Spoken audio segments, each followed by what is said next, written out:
باللہ من الشیطان الرجیم بسم اللہ الرحمن الرحیم سورہ اعراف آیت نمبر 185 اعوذ باللہ من الشیطان الرجیم اولم ينظروا فی ملکوت السماوات والارض ما خلق اللہ من شیء وما خلق اللہ من شیء وَأَنْ عَسَىٰ أَنْ يَكُونُوا قَدِ اقْتَرَبَ أَجَلُهُمْ فَبِأَيِّ حَدِيثٍ بَعْدَهُ يُؤْمِنُونَ فرمایا کہ اولم ينظروا کیا انہوں نے نہیں دیکھا فی ملکوت السماوات آسمانوں اور زمین کی ملکوت میں، کیا آسمانوں اور زمین کی ملکوت میں وہ نگاہ نہیں کرتے، توجہ نہیں کرتے؟ اور پھر فرمایا کہ وما خلق اللہ من شیء، اور جو کچھ اللہ تعالیٰ نے خلق کیا ہے، جو چیزیں اللہ نے پیدا کی ہیں، جو اللہ تعالیٰ نے خلق کی ہیں، ان میں نگاہ نہیں کرتے۔ وَأَنْ عَسَىٰ أَنْ يَكُونَ قَدِ اقْتَرَبَ أَجَلُهُ، اور یہ کہ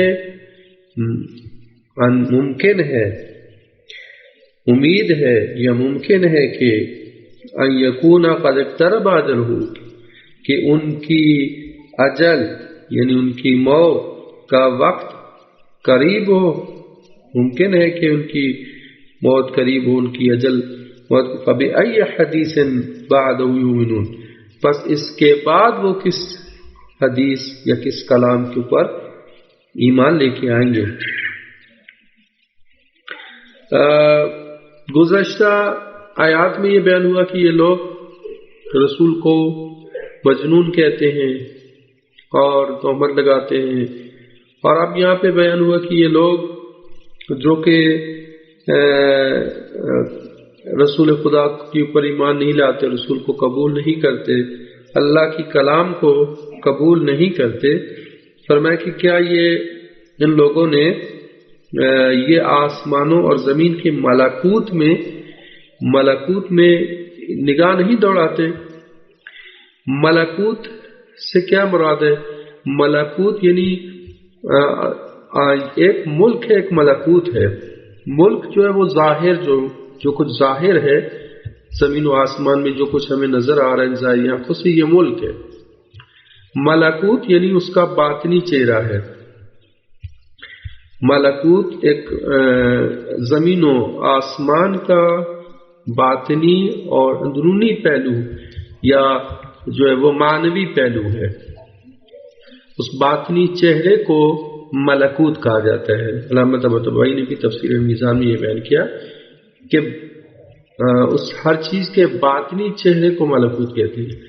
البتہ ملکوت کیا ہے؟ جو کہ ماورائے مادہ ہے، وہ ملکوت ہے۔ صحیح، تو آسمانوں اور زمین کی ملکوت میں یہ نگاہ نہیں دوڑاتی، یعنی انہوں نے نہیں دیکھی، یا جو کچھ اللہ تعالیٰ نے پیدا کیا ہے اس پر اس کو انہوں نے توجہ نہیں کی۔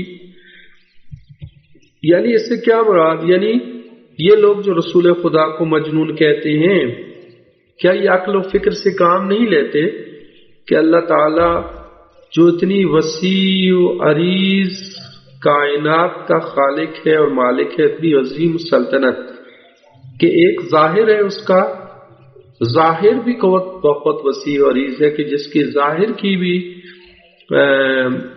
اندازہ نہیں لگا سکتے اس کی وسعتوں کا۔ آسمان اور زمین کی جو ظاہر موجود ہے، اس کی وسعتوں کا بھی انسان اندازہ نہیں لگا سکتا، اور اس ظاہر کے علاوہ جو اس کا باطن ہے، یعنی اس کی ملکوت ہے، وہ اس سے کئی گنا وسیع ہے۔ تو وہ اس عظیم سلطنت کا، حکومت کا جو مالک ہے، کیا وہ کسی کو اپنا نمائندہ یا کسی کو اپنا نبی کے طور پر زمین پر نہیں بھیج سکتا؟ کیا جو ہے وہ جو کہ نبی جو اس کے ساتھ متصل ہے، تم اس کی طرف جھوٹی جنون کی نسبت دو گے؟ یا فرمایا کہ کیا آسمانوں اور زمین میں جو کچھ اللہ تعالیٰ نے پیدا کیا ہے یہ سب کس نے پیدا کیا اور کس کی حکومت ہے, کس کا نظام نافذ ہے؟ کیا وہ کسی کا محتاج ہے؟ یقیناً وہ کسی کا محتاج نہیں. تو لہٰذا کیا وہ اس میں عقل و فکر سے کام نہیں لیتے, توجہ نہیں کرتے کہ اللہ تعالیٰ یہ سارا کچھ جو ہے بے مقصد پیدا نہیں کیا ہے, اور اگر کسی رسول کو بھیجا تو کس لیے بھیجا؟ اس لیے کہ وہ تمہیں رہنمائی کرے, اسے تمہیں جو ہے وہ اپنی طرف رہنمائی کرے اور تمہیں بتائے کہ اس کائنات کی وسعتیں کیا ہے, وہ خالق کون ہے, مدبر کائنات کون ہے, اس کا دستور کیا ہے. اور فرمایا کہ اور یہ بھی توجہ رکھیں وہ کہ ممکن ہے کہ ان کی موت وقت نزدیک آ گئی ہو, ان کی موت نزدیک آ گئی ہو. کیا اس میں یہ توجہ نہیں کرتے؟ ممکن ہے ان کی موت کا وقت نزدیک آ گیا ہو.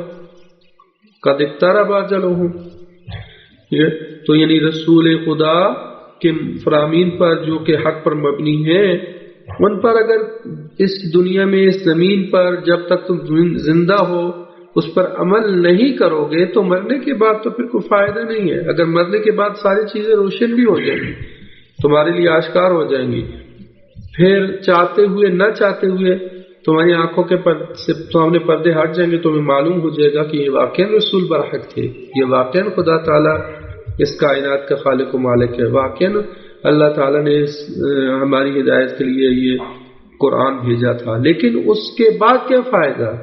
مرنے کے بعد جو تمہارے لیے چیزیں واضح ہو جائیں گی اس کا کیا فائدہ؟ تو لہٰذا فرمایا کہ اس تھوڑی سی فرصت سے یہ استفادہ نہیں کرتے, کہ یہ عقل سے کام نہیں لیتے کہ یہ تھوڑی سی جو فرصت ہے اس سے استفادہ کریں, ورنہ فبأي حدیث بعد یؤمنون, اگر اس قرآن کے اوپر جو کہ ایک معجزہ ہے اور اللہ تعالیٰ کی طرف سے ہے اور جو کہ پیغمبر پر نازل ہوا ہے, اس پر یہ ایمان نہیں لاتے تو پھر اس کے بعد کس چیز پر وہ ایمان لے آئیں گے؟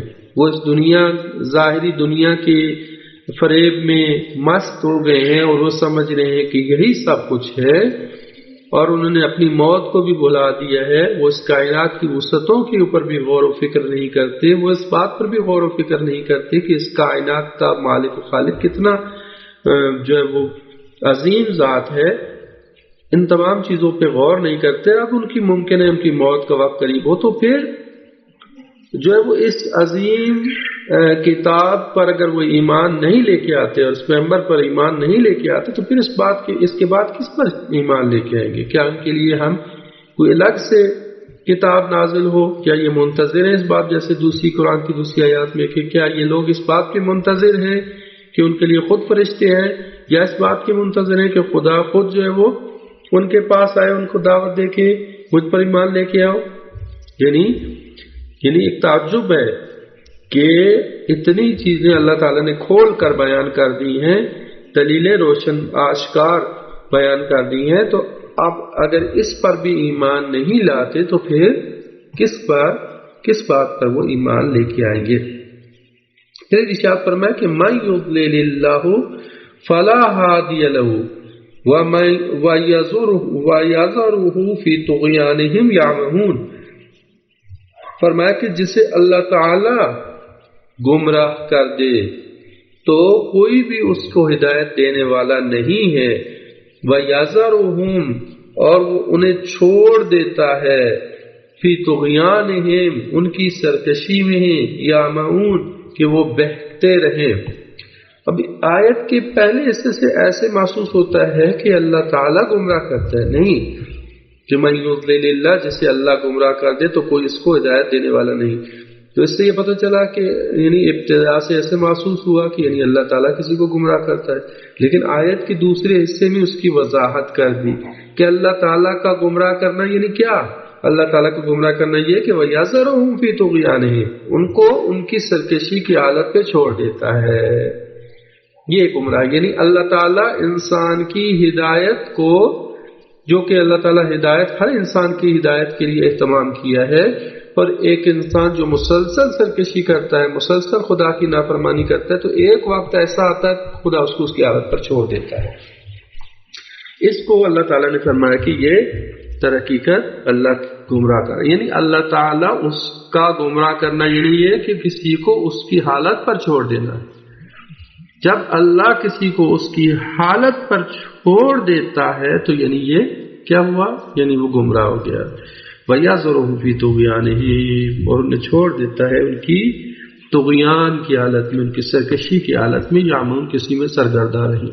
بس اللہ اپنی رحمت اور ہدایت کا ہاتھ اٹھا لیتا ہے۔